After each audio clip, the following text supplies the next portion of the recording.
Welcome to all of you. मैं अजय कुमार रावल आज आपके लिए लेकर आया हूँ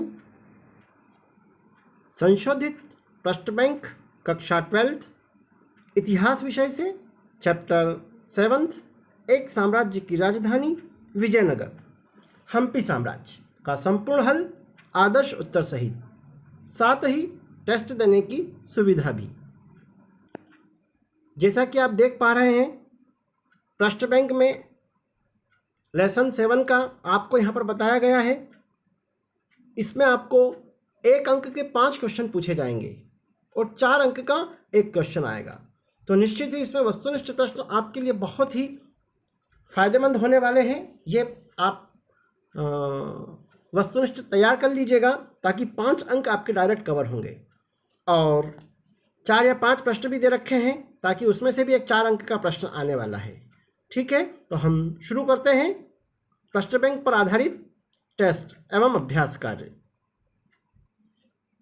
यह प्रश्न बैंक आपकी वार्षिक परीक्षा के लिए अति महत्वपूर्ण है। आपका जो पहला क्वेश्चन है प्रश्न बैंक पर आधारित, विजयनगर की स्थापना कब एवं किसने की? तो राइट आंसर है विजयनगर की स्थापना 1336 ईस्वी में हरिहर एवं बुक्का ने की थी। हरिहर और जो बुक्का थे यह संगम वंश के शासक थे, ये भी आपको याद रखना है। ओके, प्रसिद्ध विरूपाक्ष मंदिर कहाँ स्थित है? तो प्रसिद्ध विरूपाक्ष मंदिर हम्पी कर्नाटक में स्थित है। ओके, विरूपाक्ष मंदिर जो है यह भगवान शिव का ही मंदिर है जो काफी प्रसिद्ध है। अगला क्वेश्चन है आपका, सर्वप्रथम विजयनगर की यात्रा पर आने वाला विदेशी यात्री कौन था? तो इसका राइट आंसर है निकोली कॉन्टी। निकोली कॉन्टी सबसे पहले विजयनगर की यात्रा पर आने वाला विदेशी यात्री था। निकोली कॉन्टी जो था यह इतालवी था, है ना, इटली से आया था। ओके, अब्दुल रज्जाक जो था यह फारस से आया था। डेमिंगोस जो था यह पुर्तगाल से आया था, और फाइयान चीन का था वैसे, लेकिन फाइयान इस विजयनगर में नहीं आया था। ओके, गोपुरम से आप क्या समझते हैं? यह प्रश्न आपके प्रश्न बैंक में नहीं है, लेकिन परीक्षा की दृष्टि से वेरी वेरी आईएमपी है, इसको यहाँ पर शामिल किया गया है। गोपुरम मंदिर का प्रवेश द्वार है ना। गोपुरम किसको कहते हैं? मंदिर के प्रवेश द्वार को कहा जाता है गोपुरम। अब गोपुरम क्या होते हैं? जो जिसे विमानन भी कहते हैं, है ना, या स्मारक की अट्टालिका होती है जो काफ़ी ऊंची होती है। दक्षिण भारत के जो मंदिर होते हैं उन मंदिरों के सामने ऐसे भव्य प्रवेश द्वार बनाए जाते हैं, है ना। यह मंदिर की 4 दीवारों में बने द्वार का काम करते हैं। चारों तरफ दीवारें होती हैं और ऐसे बड़े बड़े भव्य प्रवेश द्वार बनाए जाते हैं, है ना। ये भव्य प्रवेश द्वार भी कहते हैं इनको, और गोपुरम भी कहा जाता है। दक्षिण भारत के अधिकांश मंदिरों में आप इस प्रकार के गोपुरम देख सकते हैं जो वहां के स्थानीय नायकों द्वारा बनवाए गए हैं। रिक्त स्थान दे रखे हैं अब आपको। अमुक्तमाल्यात ग्रंथ लिखा है। तो अमुक्तमाल्यात जो ग्रंथ लिखा गया है यह कृष्णदेव राय द्वारा लिखा गया है। इसमें अष्टमोतियों की माला भी कहा जाता है। अमुक्तमाल्यात को अष्टमोतियों की माला कहा जाता है। इस ग्रंथ की रचना तेलुगु भाषा में तुलु राजवंश के सबसे प्रतापी शासक कृष्णदेव राय ने की थी। यह आपको यहाँ पर एक और वस्तुनिष्ठ तैयार हो रहा है। कृष्णदेव राय किस वंश के हैं? तो तुलु राजवंश के सबसे प्रतापी शासक माने जाते हैं। इस पुस्तक में मुख्यतः नागरिक प्रशासन, न्याय प्रशासन, मंत्रियों की नियुक्ति, विदेश नीति के संबंध में जानकारी मिलती है। ओके, अगला क्वेश्चन है आपका, कुदिरई चेट्टी कौन थे? घोड़े के व्यापारी या सोने के व्यापारी? तो राइट आंसर है घोड़े के व्यापारी। ओके, तो कुदिरई चेट्टी व्यापारियों के स्थानीय समूह को भी कहा जाता है। जो व्यापारियों का स्थानीय समूह होता है उसे कुदिरई चेट्टी कहते हैं, और घोड़ों के व्यापारी के लिए भी यह शब्द इस्तेमाल किया जाता है। विजयनगर राज्य की मातृ देवी के नाम से जाना जाता है। मातृ देवी के नाम से क्या जाना जाता है? पंपा देवी या मातृ देवी? तो राइट आंसर है पंपा देवी। ये पंपा देवी जो है यह भगवान शिव की पत्नी पार्वती ही पंपा देवी के नाम से यहाँ पर विख्यात है, और विजयनगर की जो मातृ देवी थी वह पंपा देवी ही थी। ओके, भारत के प्रथम सर्वेयर जनरल कौन थे? तो इसका राइट आंसर है कर्नल कॉलिन मैकेंजी। याद रखिएगा, कर्नल कॉलिन मैकेंजी भारत के पहले सर्वेयर जनरल थे और इन्होंने ही हम्पी के भग्नावशेषों को प्रकाश में लाने का कार्य भी इन्होंने ही किया था। एक और वस्तुनिष्ठ आपका तैयार हो रहा है यहाँ पर, हम्पी के भग्नावशेषों को प्रकाश में लाने का कार्य किसने किया? तो कर्नल कॉलिन मैकेंजी ने ही किया था। और भारत के प्रथम सर्वेयर जनरल कौन? ये भी कर्नल कॉलिन मैकेंजी ही है। तालीकोटा का युद्ध सन में लड़ा गया था, तो 1565 ईस्वी इसका राइट आंसर है। तालीकोटा का जो युद्ध था यह 1565 ईस्वी में लड़ा गया था। तालीकोटा के युद्ध के बारे में भी प्रश्न आपका बन सकता है, तो आप इसका लिख सकते हैं विजयनगर साम्राज्य का विनाश किस युद्ध के बाद हुआ? तो तालीकोटा युद्ध के बाद हुआ। और इस तालीकोटा युद्ध को राक्षसी तांगड़ी युद्ध के नाम से भी जाना जाता है, ये भी आपको पता होना चाहिए। राक्षसी तांगड़ी युद्ध के नाम से कौन सा युद्ध जाना जाता है? तो तालीकोटा का युद्ध। अब राक्षसी तांगड़ी युद्ध कब हुआ? तो ये भी 1565 ही लिखना है आपको, सन याद रखिएगा, है ना। ये आपके प्रश्न बैंक में दे रखा है राक्षसी तांगड़ी युद्ध, तो इसका आंसर भी आपको यहीं उपलब्ध हो जाएगा।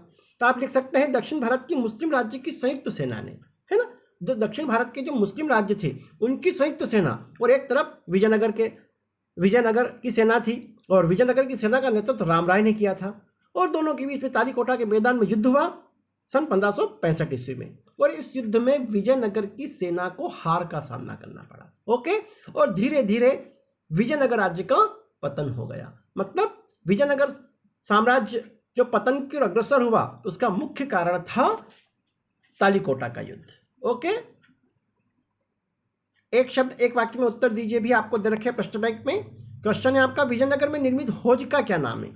तो विजयनगर में जो निर्मित हौज है, हौज अर्थात जलाशय को कहते हैं हौज, है ना, तो विजयनगर में जो निर्मित हौज या जलाशय है वो कमलपुरम है। अगला क्वेश्चन है आपका, विजयनगर में सेना प्रमुख को क्या कहा जाता था, राय या नायक? तो राइट आंसर है नायक। जो विजयनगर के सेना प्रमुख होते थे उनको नायक कहा जाता था, और विजयनगर के जो शासक होते थे वो अपने आप को राय कहलाना पसंद करते थे। ये भी प्रश्न आपका वस्तुनिष्ठ में आ सकता है ना, कि विजयनगर के शासक अपने आप को क्या कहलाना पसंद करते थे? राय। और विजयनगर का जो सेना प्रमुख होता था उसको क्या कहते हैं? नायक, है ना। हम्पी के भग्नावशेषों की खोज किसने की? जस्ट अभी हमने चर्चा की थी, हम उसी प्रश्न में कर चुके हैं, लेकिन फिर भी आपको पूरे प्रश्न बैंक के आदर्श आंसर के हिसाब से प्रश्न यहाँ पर शामिल किया गया है। हम्पी के भग्नावशेषों की खोज किसने की? तो कर्नल कॉलिन मैकेंजी ने की थी। ओके, कर्नल कॉलिन मैकेंजी के बारे में आपको यहाँ पर और भी जानकारी फीडबैक में दे रखी है, आप इसका अध्ययन जरूर कर लीजिएगा।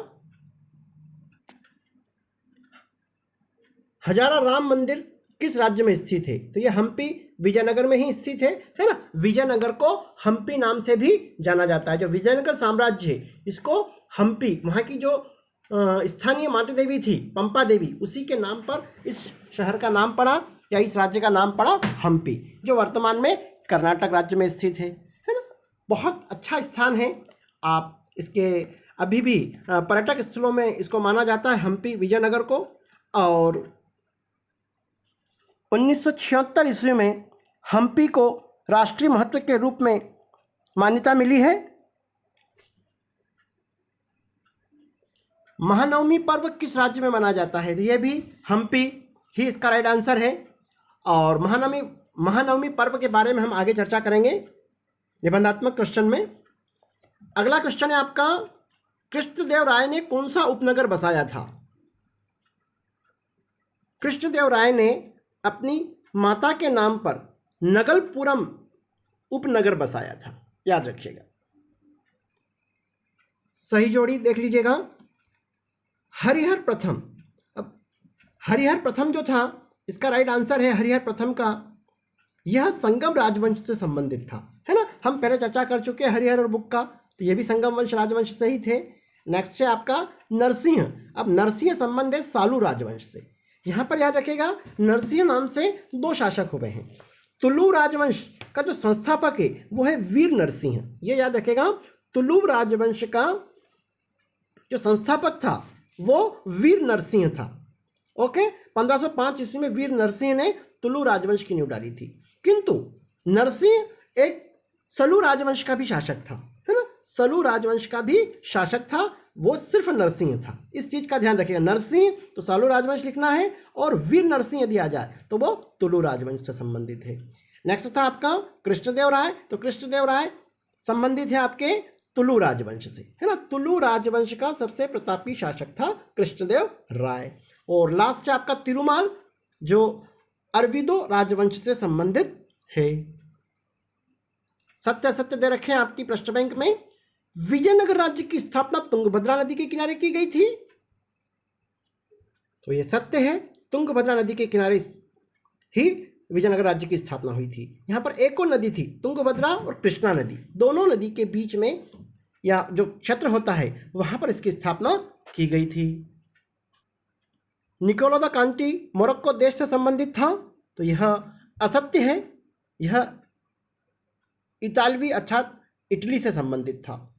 इसके अलावा आपको फीडबैक में बाकी भी दे रखा है, दुआर्ते बारबोसा जो पुर्तगाल से संबंधित था, अब्दुल लज्जाक जो फारस से संबंधित था, वीर नरसिंह तुलु राजवंश का संस्थापक के रूप में जाना जाता है।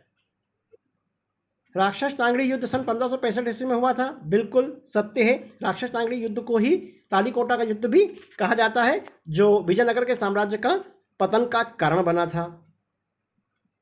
अब्दुल रज्जाक देवराज द्वितीय के शासनकाल में आया था, बिल्कुल सत्य है यह। तुलु राजवंश की नींव वीर नरसिंह ने रखी थी, यह सत्य है, जस्ट अभी हमने चर्चा करी थी, वीर नरसिंह तुलु राजवंश का संस्थापक था।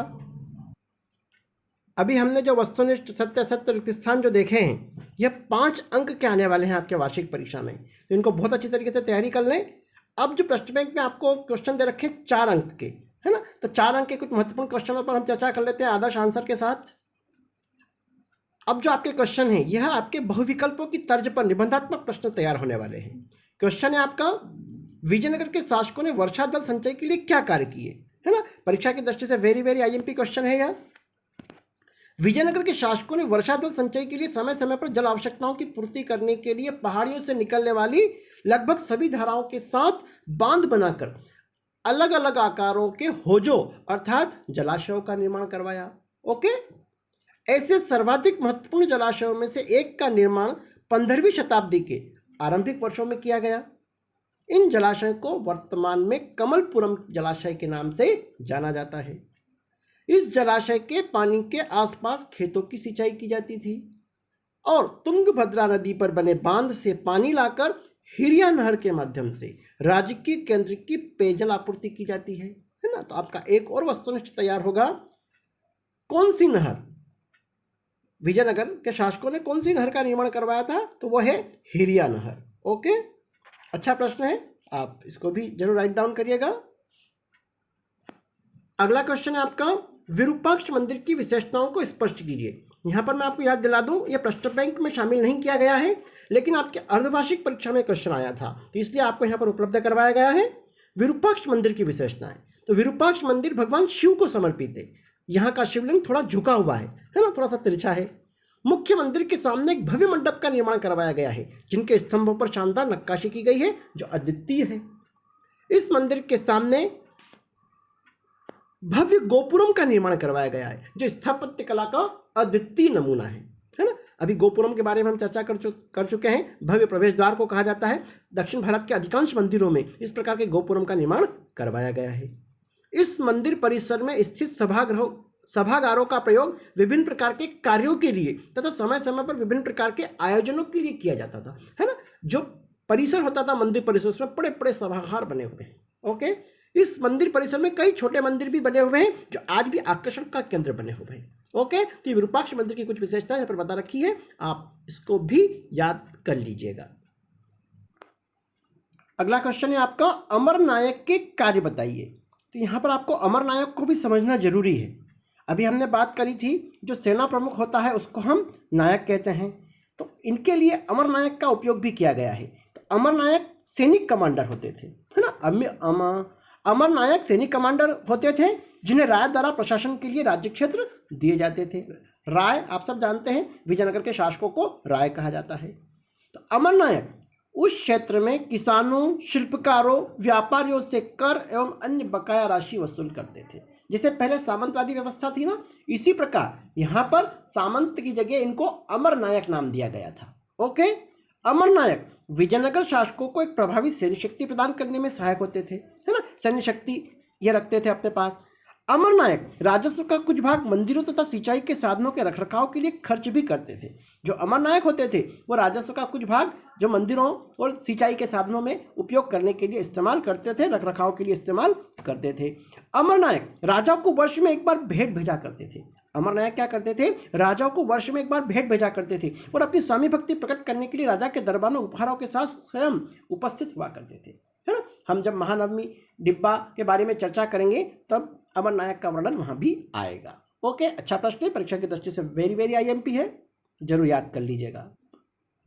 अभी हम जिस प्रश्न की चर्चा कर रहे थे वही प्रश्न आपका 4 अंक में पूछा जा सकता है। आपके विचार से महानवमी डिब्बा से संबंध अनुष्ठानों का क्या महत्व है। अब यह महानवमी डिब्बा ये समझना आपको जरूरी है, शहर के सबसे ऊंचे स्थानों में से एक महानवमी डिब्बा एक विशालकाय मंच है।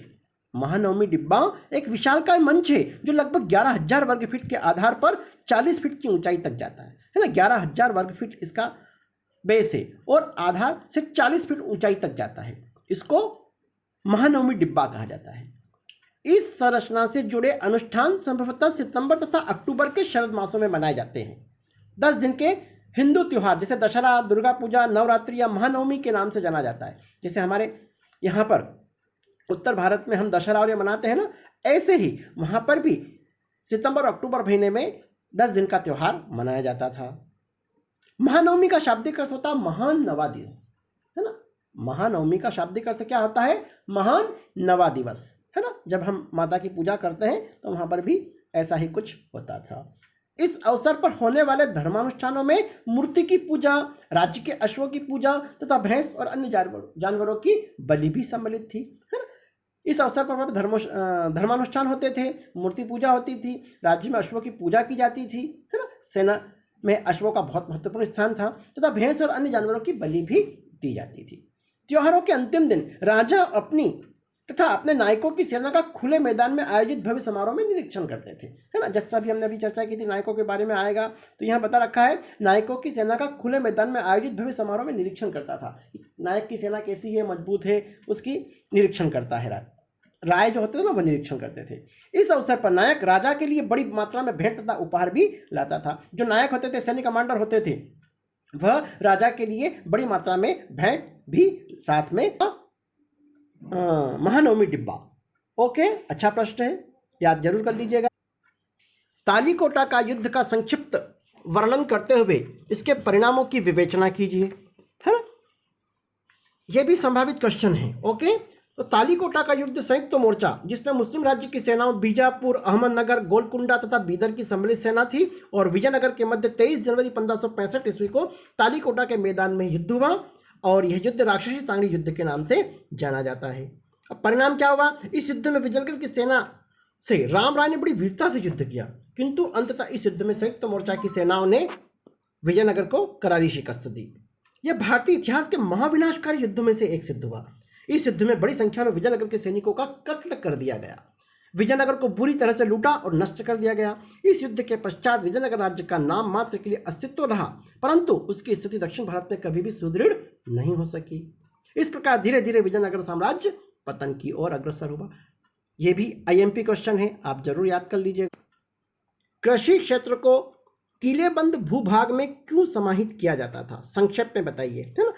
ये सबसे बड़ी विशेषता थी विजयनगर के साम्राज्य के शासकों की कि किलेबंदी तो सब करते थे, लेकिन विजयनगर के शासकों की सबसे बड़ी विशेषता थी, खूबी थी कि उन्होंने कृषि को भी किलेबंद किया था, है ना। जहाँ जहाँ पर खेत होते थे उनके आसपास भी किलेबंदी की थी। तो क्या उद्देश्य था उनका, है ना। तो आप लिख सकते हैं विजयनगर शहर की किलेबंदी की सर्वाधिक महत्वपूर्ण बात यह थी कि इसके अंतर्गत कृषि क्षेत्र अर्थात खेतों को भी घेरा गया था, है ना। खेतों के आसपास भी बाउंड्री बना दी गई थी। घेराबंदियों का मुख्य उद्देश्य शत्रु को खाद्य सामग्री से वंचित करना। घेराबंदियों का मुख्य उद्देश्य क्या था कि शत्रु यदि आक्रमण करेगा तो शत्रु को खाद्य सामग्री से वंचित करना और आत्मसमर्पण के लिए बाध्य करना होता है। कहीं आपका 1 नंबर पर इस प्रकार के क्वेश्चन बन सकते हैं। इस प्रकार की घेराबंदी कई महीनों तक, यहाँ तक कि कई वर्षों तक चला करती थी। विजयनगर के शासक अपने संपूर्ण कृषि भूभाग को शत्रु द्वारा किए जाने वाले विनाश से बचाना चाहते थे, इसीलिए उन्होंने ये बहुत ही खर्चीली पद्धति होते हुए भी इस पद्धति का अनुसरण किया और इसे अपनाया। अब इसके क्या क्या लाभ थे, अलग से लाभ भी कभी आ जाता है, सकता शत्रु से सुरक्षा, स्थानीय जनता को अनाज की पर्याप्त उपलब्धता और शत्रु सेना से खाद्य संकट की स्थिति, है ना, शत्रु सेना में खाद्य संकट की स्थिति पैदा करना। अगला क्वेश्चन है आपका, कृष्णदेव राय को विजयनगर के शासकों में महान शासक क्यों समझा जाता है ना। तो विजयनगर के शासकों में कृष्णदेव महान शासक था। कृष्णदेव राय 1509 ईस्वी में विजयनगर के सिंहासन पर आसीन हुआ और यह विजयनगर का महान शासक सिद्ध हुआ। इसका शासनकाल विजयनगर साम्राज्य का श्रेष्ठतम युग माना जाता है ना, सबसे महान शासक और श्रेष्ठतम युग माना जाता है। उसकी महानता के कारण यहाँ पर बता रखा है, महान योद्धा, सफल राजनीतिक, साहित्य प्रेमी और कला संरक्षक, है ना। तो आप एक एक दो लाइन में इसका वर्णन जरूर कर लीजिएगा। फीडबैक में आपको यहाँ पर आंसर दे रखा है, आप इसको जरूर राइट डाउन कर लीजिएगा, ठीक है। अगला क्वेश्चन है आपका, विजयनगर साम्राज्य के पतन के क्या कारण थे। बहुत महत्वपूर्ण क्वेश्चन है। अयोग्य उत्तराधिकारी, विशाल साम्राज्य, सामंतों पर आधारित व्यवस्था और पड़ोसी राज्यों के मामलों में हस्तक्षेप। अब ये बिंदु आप याद कर लेंगे तो निश्चित है कि आप एक एक दो लाइन में इसका वर्णन बहुत आसानी से कर सकते हैं। अयोग्य उत्तराधिकारी, जब भी हम किसी के पतन का कारण लिखते हैं तो लगभग पॉइंट आपके यही बनते हैं। ओके, अयोग्य उत्तराधिकारी, विशाल साम्राज्य तो बनता ही बनता है। तो अयोग्य उत्तराधिकारी में आप क्या लिख सकते हैं, आपको पता है कि जो कृष्णदेव राय था उसके बाद जो भी शासक रहे वो सब निर्बल थे, तो आप लिखना है अयोग्य उत्तराधिकारी को डैश करके लिख सकते हैं हम।